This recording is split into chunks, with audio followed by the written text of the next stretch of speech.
तो साथियों जय हिंद। जैसा कि आप सभी को पता है कि महाभारत बैच में हम लोग क्या पढ़ रहे हैं, इंग्लिश को अच्छी तरीके से पढ़ रहे हैं और प्रैक्टिस सेट को बहुत ही बेहतरीन तरीके से कर रहे हैं। तो सभी लोग क्या करेंगे, देखिए आराम से पढ़ें क्योंकि महाभारत बैच है, तो इसमें आपको एकदम बेहतरीन तरीके से इंग्लिश का भी प्रैक्टिस सेट अब आपको मिलेगा। तो सभी लोग क्या करेंगे, वीडियो को जरूर शेयर कर दिए, लाइक कमेंट सब्सक्राइब जरूर कर, साथ ही साथ आप सभी लोग बेल आइकन को जरूर दबा लीजिएगा, ठीक है। तो यस की हम स्टडी पर जो आपका महाभारत बैच चल रहा है ना, वो सारी चीज आपके लिए बेहद इंपॉर्टेंट है। 316 डीबी की बात करेंगे, ठीक है। और यहाँ पर 2025 आपका इंग्लिश के लिए मॉडल पेपर है। क्या इंग्लिश के लिए है? तो इंग्लिश में भी आप लोग अब बिल्कुल घबराए नहीं, क्योंकि आपका एक प्रैक्टिस सेट मैंने कराया, अभी आपके और प्रैक्टिस सेट लगभग 10 प्रैक्टिस सेट आपको करा देंगे, तो वहां से बाहर आपके क्वेश्चंस नहीं जाने वाले हैं, ठीक है। तो मैं आपको बता दूं कि अब आपको डरने की जरूरत नहीं है और ना ही घबराने की जरूरत है। सभी लोग अच्छी तरीके से पढ़ेंगे, इसको मैं एकदम ट्रिक के तरीके से बता दूंगा, और जो क्वेश्चन मैं लिटरेचर में बताऊंगा ना, वो क्वेश्चन आप लोग लिख लीजिएगा। और देखिए इसमें बहुत सारी चीजें नहीं होती, मैं आपको एक थोड़ा ओवरव्यू दे देता हूँ। पहला पॉइंट पे आपका क्या आता है, रीडिंग आता है, रीडिंग आता है, ठीक। रीडिंग के बाद आपका क्या आता है, दूसरे पॉइंट पर राइटिंग आता है। राइटिंग के बाद आपका क्या आता है, ध्यान दीजिएगा, राइटिंग के बाद आपका आएगा लेटर आएगा, ठीक है। लेटर लिखने के लिए आता है, जो कि 10 नंबर का होता है, बहुत ही सिंपल होता है। उसके बाद आपका ग्रामर वाला पोर्शन आता है, ग्रामर आपका पोर्शन आएगा। ग्रामर में मैं मान सकता हूँ, ग्रामर में जो चीज़ें हैं वो चीज़ों को आपको पढ़ना होगा, बार बार प्रैक्टिस करनी होगी, क्योंकि उसका कोई मतलब आपको कोई शब्द चेंज करके, लेकिन रूल आपको पढ़ने होंगे उसमें, ठीक है। और मैं आपको बता दूं, ग्रामर के बाद लिटरेचर आता है, लिटरेचर में आपका आता है प्रोज आता है, ठीक है। और पोइट्री आती है और सप्लीमेंट्री आती है, ठीक है। सप्लीमेंट्री आती है। तो सप्लीमेंट्री में मतलब प्रोज और पोएट्री में आपके सेम क्वेश्चन मिलेगा, और पोएट्री में आपका क्या आता है, एक स्टैंजा आएगा, स्टैंजा के साथ साथ आपका क्या आएगा, एक सेंट्रल आइडिया आएगी।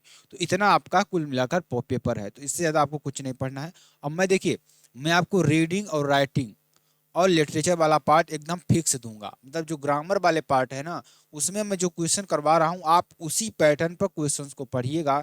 अब 100% आपको क्वेश्चन जरूर मिलेंगे, ठीक। चलिए स्टार्ट करते हैं। अब इसमें जो आपके जनरल इंस्ट्रक्शंस दिए गए हैं, the first 15 minutes are allotted to the candidates for reading the question paper.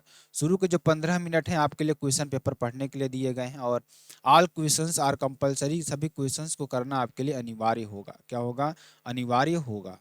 तो मैं आपको बताना चाहता हूँ कि इसमें आपको देखिए, अगर रीडिंग वाला सेक्शन आप पढ़ रहे हैं ना, तो आप इसको पढ़ने की जरूरत नहीं, मैं इसको एक ऐसी ट्रिक बताऊंगा ना जिससे देखिए। और इसमें मैं आपको थोड़ा बता, तीसरा नंबर में देख लीजिए, max marks are indicated against question. ये आपको सभी को पता है कि जो मार्क्स होंगे यहाँ पर आपको निकल। चलिए अब रीडिंग की बात कर लेते हैं। तो रीडिंग में जैसा कि आप सभी को पता है कि रीडिंग में आपको बताता हूँ एकदम बेहतरीन ट्रिक से। तो वो ट्रिक आप सभी को हर एक इसमें पैसेज में मैं कर कर दिखाऊंगा। और उसमें अभी आपको ये नहीं है कि आप लोग ये पूरा पैराग्राफ चलिए पढ़ने लग जाइए और आपका समय वहां पर बर्बाद हो जाएगा, तो ये काम मत करिएगा। मैं आपको एक ट्रिक बताऊंगा जहां से आपको 12 नंबर, मतलब कि 12 नंबर यहाँ से आपको क्लियर क्लियर, मतलब 15 में से 12 नंबर तो आपको कटने ही नहीं है, ठीक है। मतलब ये तो मिलेगा ही मिलेगा। वो कैसे मिलेगा मैं आपको थोड़ा बताने का प्रयास करता हूँ। जैसे अगर ये पैसेज है, पैसेज को हम लोग पढ़ते हैं, क्या करते हैं, रीड करते हैं, पढ़ते हैं। जब इसको हम पढ़ते हैं ना, तो यहाँ से क्वेश्चन पूछा जाता है, क्वेश्चन पूछा जाता है, उस क्वेश्चन का जवाब ना हमें देना पड़ता है। जैसे क्वेश्चन दिया, what do you many people complain about, मतलब what do many people complain about. अब इसमें आप देखें कंप्लेन, जहां पे आपको दिख जाए कंप्लेन, वो आपको पैराग्राफ ढूंढना है, उस पैराग्राफ का आंसर आपको दिखना है। देखिए ये कंप्लेन दिखा ना, तो इस पैराग्राफ को उठाइए और यहाँ तक ले आकर लिख दीजिए यार, आपका पहला आंसर कंप्लीट हो जाएगा। आप अगर और थोड़ा बढ़ाना चाहते हो और थोड़ा पैराग्राफ बढ़ा दीजिए, लेकिन आपको लिखना इतना ही है, ठीक है ना। ओवर वर्क ये आपको देखिए यहाँ तक आ गया, आपको कंप्लीट हो जाएगा। इसमें आपको कोई बहुत ज़्यादा इसमें सोचने की ज़रूरत नहीं होती है। अगर आप इसको पढ़ने लग जाएंगे तो आपका नंबर, मतलब आपका समय बर्बाद होगा। उससे उसको समय आप किस में दीजिए, उसका समय आप किस में देंगे, आर्टिकल में देंगे, लेटर में देंगे, ठीक है।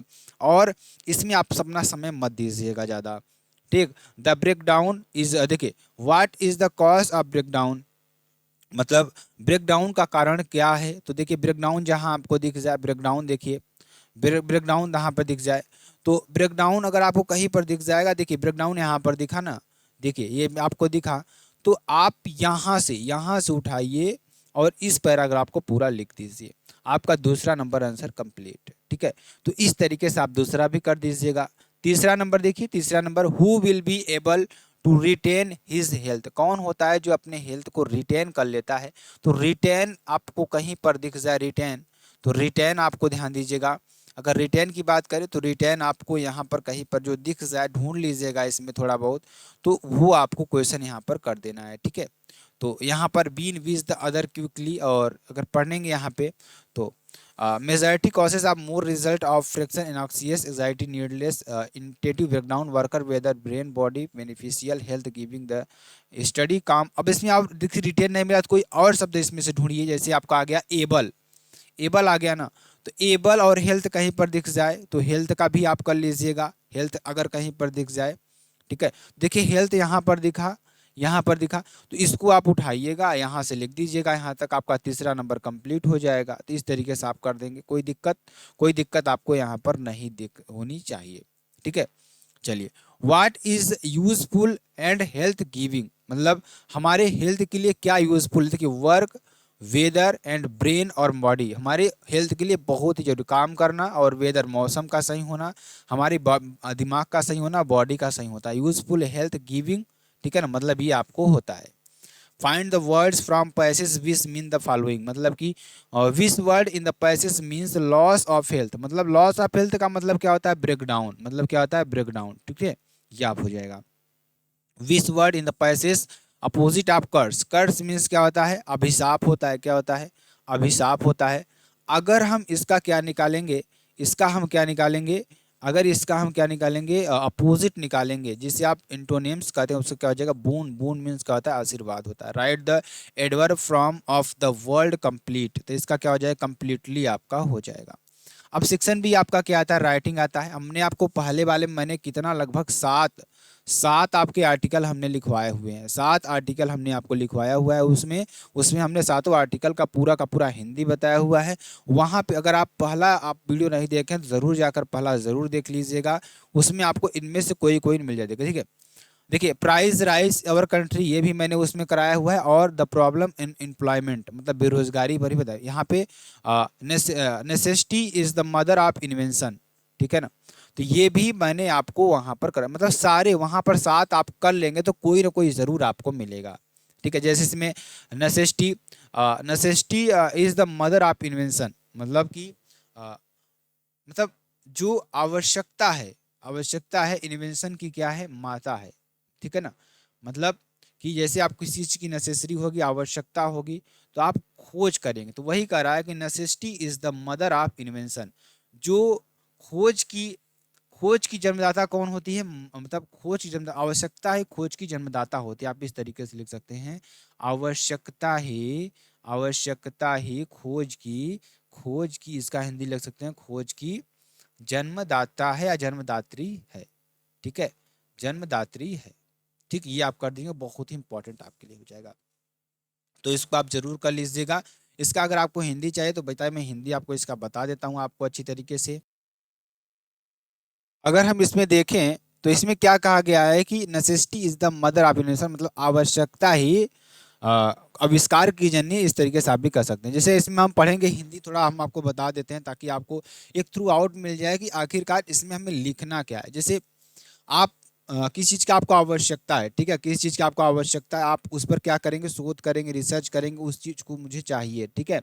जैसे आपको एग्जाम में टॉप करना है, मुझे 95% लाना है, अब आपको आवश्यकता है कि हमें 95% लाना है, तो अब आप देखेंगे, खोज करेंगे उसके बारे में कि मुझे क्या क्या चीज़ें पढ़नी है, क्या क्या चीज़ें करनी है, वो सारी चीज़ों को आप करेंगे। अच्छी तरीके से समझ में आ रहा है कि हम उसको ज़रूर करेंगे कि ताकि हमें 95% मिल जाए। जैसे इसमें दिया है, throughout history necessity has been the driving force behind many inventions when, ठीक है, इसमें क्या हो जाएगा, पूरे इतिहास में आवश्यकता, जो आवश्यकता होती है, कई आविष्कारों के पीछे प्रेरक शक्ति रही है, क्या है, प्रेरक शक्ति रही है।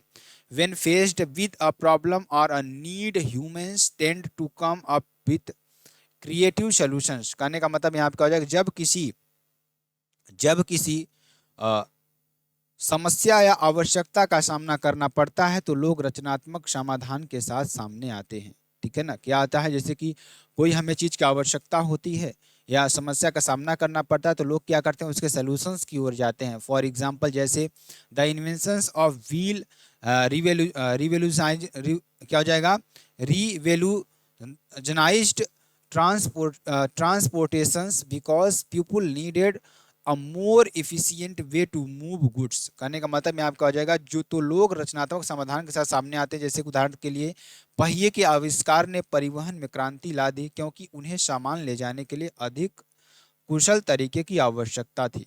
ठीक है। और जैसे सिमिलरिटी में the development of the internet steamed from the need for faster communication across the globe. कहने का मतलब जैसे कि हमें आवश्यकता थी, जैसे इस तरह इंटरनेट के विकास ने दुनिया भर में तेज संचार की आवश्यकता से प्रेरणा ली। ठीक है ना, क्या की प्रेरणा ली। The saying emphasizes that humans innovations is often sparked by a pressing need leading to advancements that shape our world। कहने का मतलब यहाँ पर क्या हो जाएगा कि यहाँ पर क्या कराए कि देती है कि मानव नवाचार अक्सर एक दबाव वाले नोड से प्रेरित होता है जिससे हमारी दुनिया को आकार देने वाली प्रगति होती है। ठीक है ना, क्या होती है, प्रगति होती है। When people is are challenged by necessity, जब लोग आवश्यकता से चैलेंज लेते हैं, दे वे तब are pushed the think outside the box, तब ये बहुत ही चीज़ों को सोचते हैं, रिजल्टिंग आता कि groundbreaking inventions that address their needs the improve their lives, जो कि हमें जीने में आसानी करती है। जैसे आपको किसी से बात करने की ज़रूरत है तो आपने क्या किया, मोबाइल का खोज कर दिया, फ़ोन का खोज कर दिया, कैसे होगा, वो दिमाग अपने आप क्या करता है, एज्यूम करता है कि हम ऐसे करेंगे, उससे करते करते करते करते क्या हो गया, हम लोग खोज कर लिए। ठीक है। अब जैसे आ गया द प्रॉब्लम ऑफ अनएम्प्लॉयमेंट, यानी बेरोजगारी की क्या हो जाएगी, बेरोजगारी की समस्या पर आपको लिखना है। तो बेरोजगारी की समस्या पर आपको लिखना है। तो unemployment is a pressing issue in many countries including hours affecting individuals and society alike. मतलब यहाँ पर आपको क्या करा है कि हमारे देश समेत कई देशों में बेरोजगारी एक गंभीर समस्या है। हमारे देश में बेरोजगारी क्या है, एक गंभीर समस्या है। बहुत ही इंपॉर्टेंट, बहुत ही महत्वपूर्ण आपके लिए हो जाएगा, जो कि आपके लिए बेहद इंपॉर्टेंट है। तो चलिए, बेरोजगारी के बारे में मैंने आपको पहले प्रैक्टिस सेट में कराया है, यहाँ पर भी थोड़ा मैं करवा देता हूँ ताकि हिंदी आपको अच्छी तरीके से समझ में, इतना मैं आपको करवा दूंगा ना कि आपको अच्छी तरीके से समझ में भी आ जाएगा। ठीक है। जैसे unemployment is the pressing issue is many countries including ours affecting individuals in and society alike. ठीक है, क्या हो जाएगा यहाँ पर, हमारे देश समेत कई देशों में बेरोजगारी एक गंभीर समस्या है जो व्यक्ति और समाज दोनों को प्रभावित करती है। ठीक है ना, सोसाइटी एंड व्यक्ति को दोनों प्रभावित करती है। It curse when people willing to work can not find suitable jobs leading to economic instability and social unrest. कहने का मतलब यहाँ पर क्या हो जाएगा, यह तब होता है जब काम करने के इच्छुक लोगों को उपयुक्त नौकरी नहीं मिल पाती, जिससे आर्थिक अस्थिरता और सामाजिक अस्थिरता पैदा होती है। The cause of unemployment are varied, ranging from lack of education and skills to rapid population growth and automations। कहने का मतलब यहाँ पर बेरोजगारी के कारण अलग अलग है, जिसमें शिक्षा और कौशल की कमी, ठीक है, से लेकर तेजी से जनसंख्या वृद्धि और स्वचालन तक शामिल आपका हो जाएगा।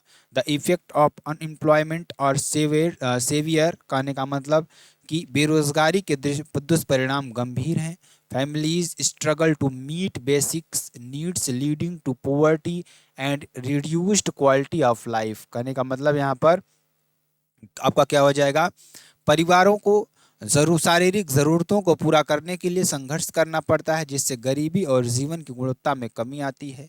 और it also contributes to mental health problems such as stress and depression and increases the risk of crime and social क्या हो जाएगा, डिजिग्रेशन आपका हो जाएगा। ठीक है, तो आप क्या कर देंगे यहाँ पर, अगर इसका देखेंगे, जैसे तनाव और अवसाद को बढ़ावा देता है और अपराध और सामाजिक विघटन के जोखिम को बढ़ाता है। ठीक है, ये हो जाएगा। और ध्यान दीजिएगा, addressing unemployment requires coordinated efforts. करने का मतलब कि बेरोजगारी से निपटने के लिए समन्वित प्रयासों की आवश्यकता है। और governments must promote job creations by encouraging industries, supporting small businesses and investing in educations and skill development कहने का मतलब यहाँ पर उद्योगों को बढ़ावा देना, छोटे व्यवसायों का समर्थन करना, ठीक है ना। स्मॉल क्या हो जाएगा, स्मॉल बिजनेस, तो छोटे व्यवसायों को बढ़ावा देना। एंड इन्वेस्टिंग इन एजुकेशन, मतलब कि शिक्षा में खर्च करना एंड स्किल डेवलपमेंट में खर्च करना, ये सारी चीज़ें हैं। Vocational training and entrepreneurship programs can empower individuals to create opportunity for and for themselves, कहने का मतलब यहाँ पर क्या हो जाएगा कि व्यवसायिक प्रशिक्षण और उद्यमिता लोगों को अपने लिए अवसर पैदा करने में सक्षम बनाती है, ठीक है। Solving this problem is essential for building a stable and prosperous society, कहने का मतलब कि यहाँ पर क्या हो जाएगा, ध्यान दीजिएगा, व्यवसाय मतलब स्थिर और समृद्ध समाज के निर्माण के लिए इस समस्या का समाधान आवश्यक है। Price rise in our country, ठीक है ना। मतलब कि हमारे देश में दाम का बढ़ना, अगर इसको आपने नहीं पढ़ा है ना, तो पिछला वाला प्रैक्टिस सेट जाकर आप जरूर कर लीजिएगा, वहाँ मैंने बताया हुआ है। इसको इसलिए नहीं बताऊं क्योंकि जो बच्चे हमारे साथ जो अभी जुड़ रहे हैं दूसरे से, वो पहले पे जाकर ज़रूर देखें। तो आप इसको अगर नहीं समझ में आ रहा तो इसको आप स्क्रीनशॉट कर लीजिएगा अच्छी तरीके से, नहीं तो आपका पूरा प्रैक्टिस सेट मिलेगा ही मिलेगा ये, ठीक है। इसको भी आप कर लीजिएगा।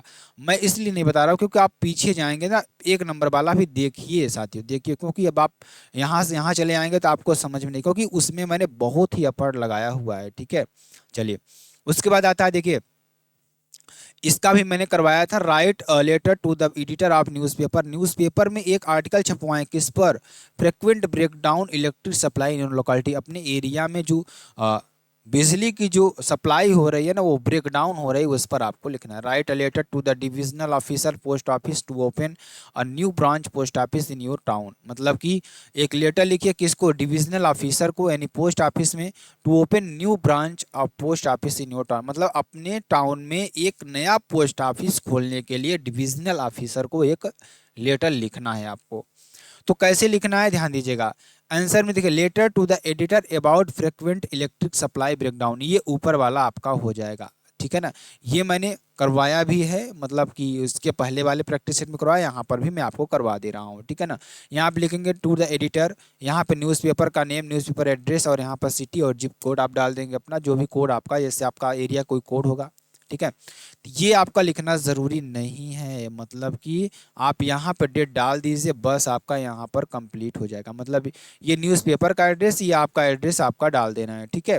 ये अपना करने के बाद आपको क्या करना है, ध्यान दीजिएगा। अपना करने के बाद आपको क्या करना है, ध्यान दीजिएगा। Frequent breakdown of electric supply in our locality, यहाँ पे लिखेंगे किस सब्जेक्ट आपका क्या है, कि आपके एरिया में जो इलेक्ट्रिक की सप्लाई है उसके लिए ब्रेकडाउन, मतलब बार बार जो कटाव है उसके लिए आपको एक आर्टिकल लिखवाना है, ठीक है।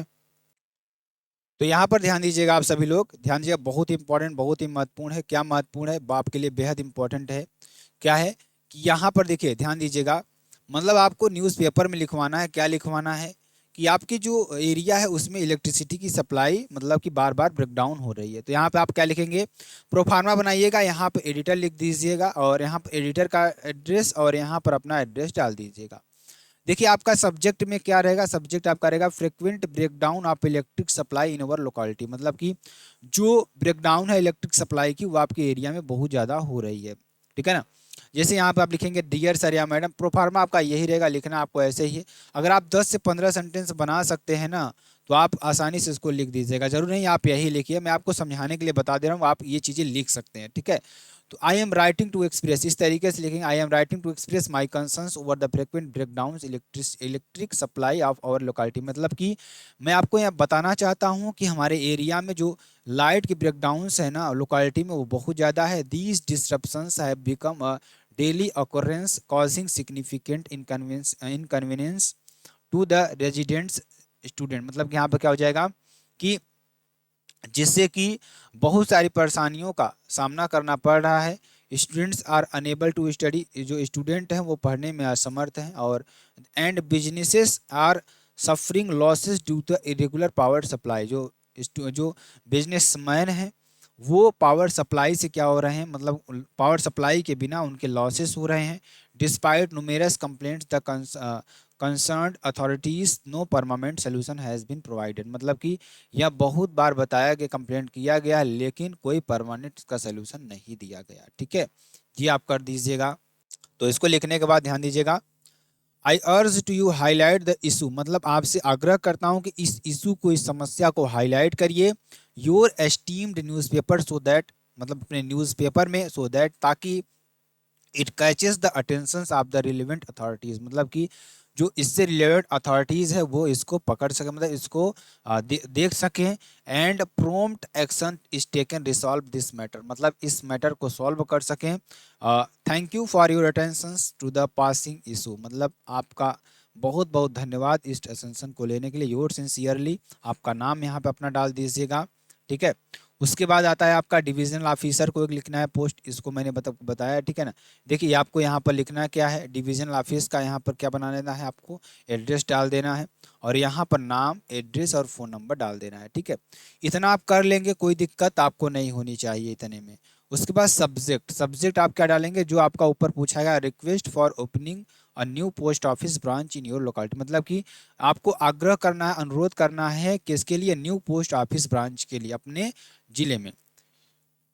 यहाँ पर लिखेंगे डियर सर या madam, this letter is to formally request the establishment of new post office branch in our town, मतलब कि यह लेटर जनरली इस तरीके से है, किस लिए है, आपसे आग्रह करने के लिए है कि establishment of new post office, मतलब कि आप न्यू पोस्ट ऑफिस को एस्टेब्लिशमेंट करिए ब्रांच इन अवर टाउन, अपने ज़िले में। ठीक है ना, मतलब करने के लिए अपने ज़िले में, अपने कस्बे में नए पोस्ट ऑफिस को स्थापित करने के लिए एक रिक्वेस्ट आप किसको लिखेंगे, डिविजनल ऑफिसर को। ठीक है ना, मतलब अब यहाँ पे करा करंट, अब यहाँ पे लिख सकते हैं कि जो अभी पास में जो आपके पोस्ट ऑफिस है वो घर से बहुत दूर है, दूर है, तो वहाँ आने जाने में बहुत ज़्यादा असुविधाएं होती हैं, इसलिए मैं आपसे रिक्वेस्ट करना चाहता हूँ कि जो आपके पोस्ट ऑफिस से एक ब्रांच आप हमारे कस्बे में लगाइए जहाँ पर मार्केट है, जिससे कि लोग आसानी से जाकर वहाँ पर पत्र डाल सकें। तो ये हिंदी में आपका हो गया। जैसे इंग्लिश में दिया है कि इसमें currently the exciting post office and existing post of branch, जैसे जो दिया गया है वो क्या है, बहुत दूर है, मतलब बहुत दूर है।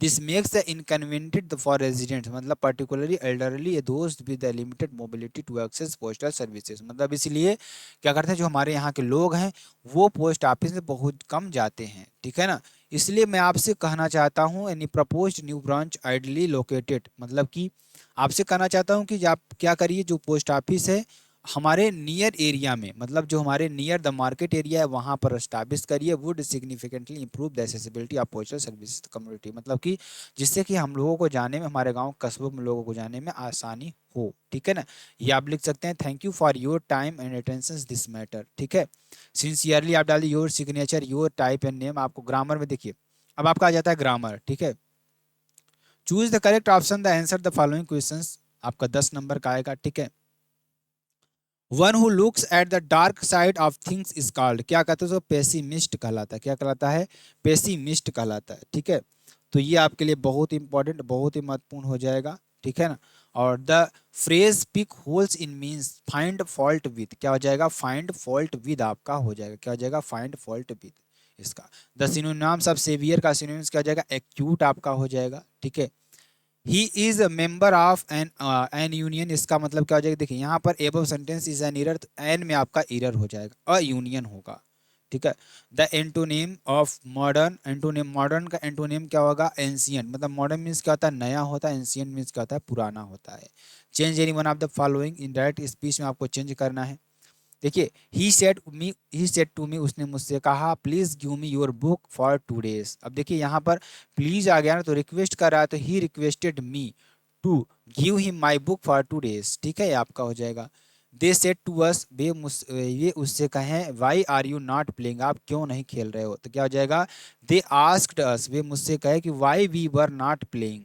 ठीक है, ये आपका हो जाएगा। ठीक है, the sun rose the boys went to school, simple sentence को बनाना है, the sun rose and the boys went to school, जैसे ही सूर्य उगा, and the boys went to school.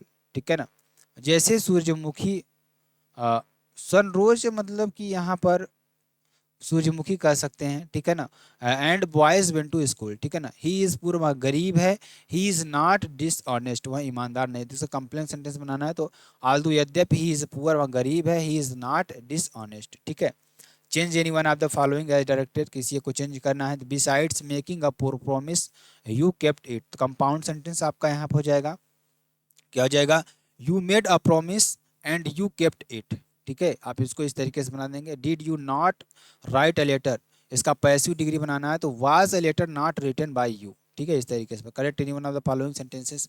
Being a holiday we did not go to school, तो इसका correct क्या हो जाएगा, since it was a holiday we did not go to school, ठीक है।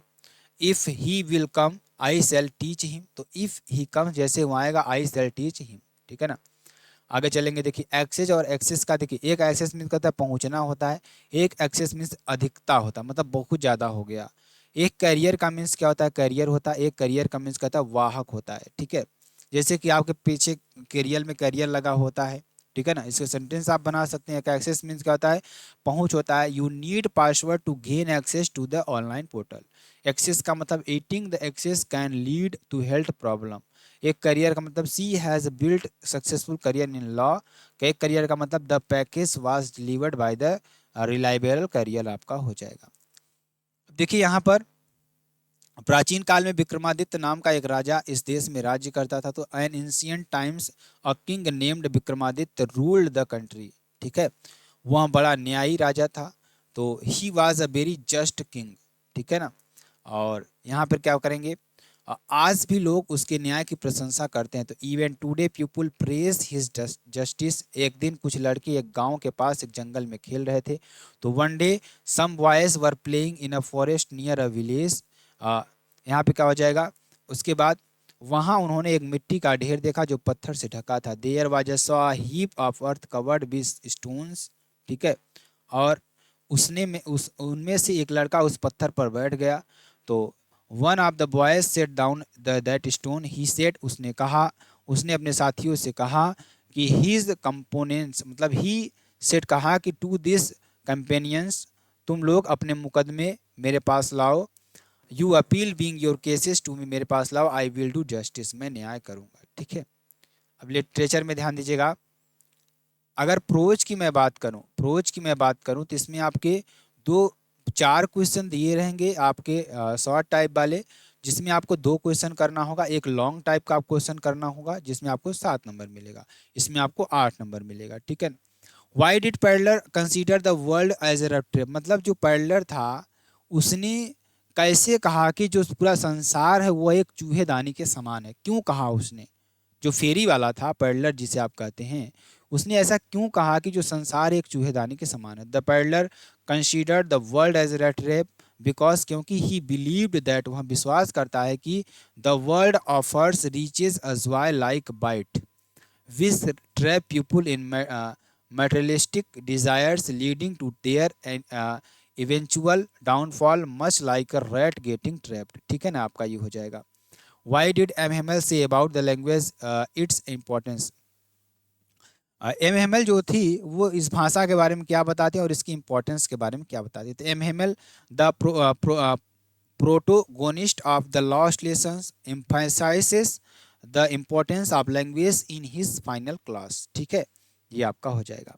अब देखिए ब्यूटी एंड क्लियरिटी, इस लैंग्वेज में क्या है कि he describes French as a clearest most logical, मतलब जो फ्रेंच लैंग्वेज है ना बहुत ज़्यादा लॉजिकल और क्लियर भाषा है, मोस्ट ब्यूटीफुल भाषा है, और लैंग्वेज इन द वर्ल्ड, मतलब संसार में बहुत ही सुंदर और क्लियरिटी वाली भाषा है ये। कल्चर इन आइडेंटिटी, मतलब ही स्ट्रेसेस दैट, वह क्या करते हैं मतलब कल्चरल आइडेंटिटी, इसकी जो कल्चरल आइडेंटिटी है क्या है, लैंग्वेज जो sky accept the people's identity the heritage, ठीक है। Symbol of residence, he assert that even when people are enslaved holding one on to their languages to like processing the key the their present, ठीक है। ये कर दीजिएगा आप। उसका देखिए बी नंबर में क्या कर रहा है कि what does garbage mean the elderly people, लोगों के लिए गार्बेज का मतलब क्या था। जो गरीब लोग थे उनके लिए गार्बेज का मतलब क्या था। फॉर एल्डरली पीपुल के लिए गार्बेज मीन्स समथिंग वैल्यूएबल, मतलब उनके लिए बहुत कुछ था, जैसे कि collect sell the earn livelihood, मतलब जीने के लिए उसे बेचते थे। Unlike younger generation who only see the waste, ठीक है ना, मतलब जो यंगर जनरेशन थी इसमें अपना समय व्यतीत कर रही थी। अथवा में एक क्वेश्चन और आपके लिए है, how does the author feel just before he becomes unconscious, मतलब जब लेखक अनकॉन्शियस हो गया तो वह क्या महसूस कर रहा था। The last lesson by the Alphonse Daudet, ठीक है ना, narrate the does not lose consciousness as the story focuses on the emotional experience of attending. देखिए इसका मैं आपको बताता हूँ क्योंकि ये बहुत ही टफ थोड़ा है, ठीक है। तो इसका अगर आप आंसर लिखना चाहें, देखिए क्या कर रहा है कि how does the author feel just before his become unconscious, मतलब कि बेहोश होने से ठीक पहले लेखक को कैसा महसूस होता है। देखिए the lost lesson by Alphonse डाउटेंट, मतलब कि जो अल्फोंस डोटेट द्वारा लिखित the lost lesson, Alphonse Daudet द्वारा लिखित last lesson does not lose the narrator does not lose consciousness as the story focuses on the emotional experience of attending the final French lesson under the oppressive circumstances of the Persian occupation। कहने का मतलब यहाँ पे क्या हो जाएगा कि मतलब जो मोन्टेटर बेहोश नहीं होता है क्योंकि कहानी पर्शिया के कब्जे की दमनकारी परिस्थितियों के बीच अंतिम संस्कार में भाग लेने के भावनात्मक अनुभव को केंद्रित करती है। इसको लगभग 80 वर्ड्स में लिखना है। 7 नंबर इसमें आपको मिलेगा, how did Gandhi ji reach Champaran and what did he do there, मतलब गांधी जी चंपारण कैसे पहुंचे और उन्होंने वहां पर क्या किया। तो Gandhi ji reach Champaran after being informed about the plight of indigo farmers who are being oppressed by the British landlords, मतलब कि यहाँ पर गांधी चंपारण पहुंचने जहां उन्होंने नील की खेती करने वाले किसानों की दुर्दशा के बारे में पता चला जिन पर ब्रिटिश जमींदारों द्वारा अत्याचार किया जा रहा था। He started movements there address their grievances leading to the abolition of the exploitative system and the establishment of reforms, ठीक है, ये आपका हो जाएगा। तो चलिए आगे देखते हैं, आगे इसमें आपका क्या हो जाएगा जो कभी बेहद इंपॉर्टेंट है। यहाँ पर मैंने आपको बताया, ठीक है, तो यहाँ पर आप लिखेंगे his efforts in Champaran marks the beginning to active civil disobedience in India, ठीक है, आप इसको कर दीजिए। इसका मतलब क्या है कि चंपारण में उनके प्रयासों ने भारत में सक्रिय सविनय अवज्ञा की शुरुआत की थी, ठीक है। अब देखिए give the character sketch of peddler in story of the red trap, ठीक है, कहने का मतलब कि कहानी द रेड ट्रैप में फेरी वाले का चरित्र चित्रण आपका करना है, ठीक है। तो चरित्र चित्रण इसका क्या हो जाएगा, तो ये आप इस तरीके से इसको कर लीजिएगा, ठीक है। उसके बाद आपका क्या आता है, आपका आता है क्या, फॉलोइंग द एक्सट्रैक्ट, आपको इस स्टेंजा का आपको दिया जाएगा। इस स्टेंजा में आपको क्या करेगा, क्वेश्चन पूछा जाएगा, इसको आपका आंसर देना होगा जैसे इसमें दिया है। Perhaps the earth can teach us as when everything seems dead and later proves to be alive. Now will count up to 12 and you keep quiet and will go। करने का मतलब यहाँ पर क्या हो जाएगा, ध्यान दीजिएगा। शायद यहाँ पर क्या कर रहा है, शायद परहैप्स में शायद पृथ्वी हमें यह सिखा सकती है कि जब सब कुछ मृत लगता है और बाद में जीवित साबित होता है तो मैं चलता हूँ। अब मैं 12 तक गिनता हूँ और तुम चुप रहो और मैं चलता हूँ, ठीक है, आपका ये हो जाएगा। इसमें क्वेश्चन पूछा जाएगा जैसे इसमें what lessons can the earth teach us, तो the earth teaches us that कैसे कहती even when everything seems dead, जब सभी लोग सब मृत समझ में आता है तो life can spring back signifying hope and renewal आपका हो जाएगा। What remains alive when everything seems to be dead, मतलब आप क्या अज्यूम करते हैं जब आप पूरी तरीके से मृत महसूस करते हैं। तो life and potentials remain alive even when everything seems to be dead आपका हो जाएगा। What does the poet ask us to do, poet हमें क्या कहते हैं, the poet ask us keep quiet and reflect counting up to 12 which symbolize moment of introspection and space, ठीक है। अब देखिए आपको मैंने पिछले वाले प्रैक्टिस सेट में ध्यान दीजिएगा, पिछले वाले प्रैक्टिस सेट में मैंने माई मदर एट 66 और द थिंग्स ब्यूटी का मैंने आपको करवा दिया था। तो यहाँ पे मैं आपको दो नहीं करवाऊंगा, आपको एंड जॉनी फर्स्ट टाइगर का मैं करवाता हूँ, ठीक है, जो आपका सेंट्रल आइडिया है, ठीक है। तो ये आप कर लीजिएगा, मतलब इसमें से 3 एक करना है। आप एंड जॉनी फर्स्ट टाइगर का जरूर कर लीजिए क्योंकि मैंने 2 करवाया हुआ है ऑलरेडी पिछले वाले प्रैक्टिस सेट में। अब आपका आता है सप्लीमेंट्री, सप्लीमेंट्री में भी आपका 4 नंबर के 2 क्वेश्चन आपको करने होंगे जिसमें आपको 8 नंबर मिलेगा। तो चार्ली कुड नेवर, देखिए what Y could Charlie never find the third level again. क्यों चार्ली दोबारा थर्ड लेवल को नहीं पा सका। ठीक है, आपको ये करना है। ठीक है ना, मतलब ये आपके लिए हो जाएगा जो कि आपके लिए बेहद इंपॉर्टेंट है। ठीक है, इसको आप कर दीजिएगा।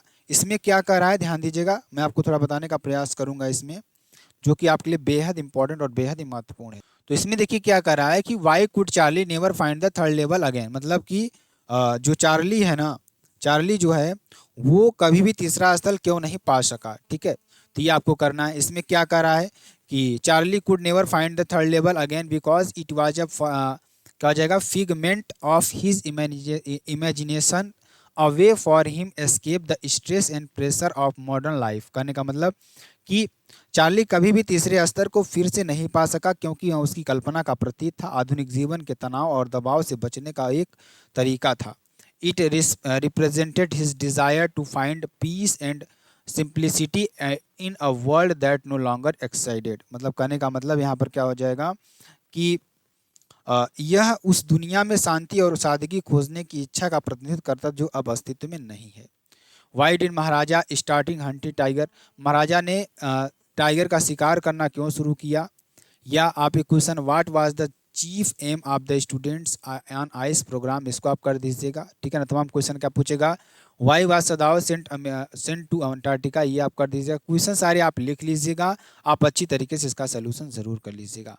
Answer any one of the following questions in about a सी वर्ड। देखिए, give the character sketch of Hana and basis of lesson the enemy, the enemy के आधार पर हेना का चरित्र चित्रण कीजिए। तो ये आपका आंसर हो जाएगा, इसको आप जरूर कर लीजिएगा। ठीक है ना, और अगला क्वेश्चन आपके लिए क्या हो जाएगा कि which story does Mr Lamb tell Derry and why. ठीक है ना, इसको भी आप कर लीजिएगा, इसको लिख लीजिएगा। जितने क्वेश्चन आपके प्रोज पोएट्री सप्लीमेंट्री में हो रहे हैं वो क्वेश्चन लिख कर तैयार कर लीजिए, इससे बाहर आपका कहीं नहीं जाएगा। तो फिर मिलते हैं नेक्स्ट वीडियो में नए टॉपिक के साथ, तब तक के लिए जय हिंद जय भारत।